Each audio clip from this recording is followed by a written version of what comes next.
Hi and welcome to my very first devlog video. In this video series, I want to show off the game that I'm currently working on. The game doesn't have a name yet, so if you have any suggestions then I'm totally open for them. The game is basically, as you can tell, about a cube running around, and you're able to interact with pretty much everything in the world. So that's really the main idea behind the game. I'm currently developing the game in Unity, and I'm using Visual Studio to do the coding in C#. And since this is the very first episode, I want to go back in time and show you guys how this game all started and how I got to where I am today. So it's going to be a bit of an introduction episode, and not too much developing, but in the future episodes we will be moving on from where the game stands today. So let's go back to the beginning.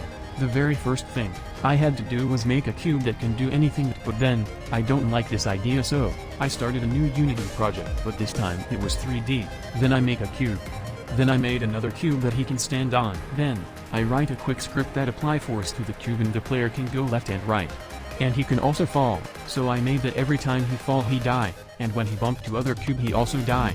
Pretty much this is the whole idea of the game. Then I add skybox to the game, but then don't like the idea of skybox, so I removed it. Then this is the whole result of this game. He can go left and right, and he can bump to other cube, he can die, and I want to convert this to a rage game, but that's for another devlog. And if you guys want to come along on my journey then you are very welcome to do so. That's really going to be it for this very first introduction episode, and hopefully there will be a new episode in not too long.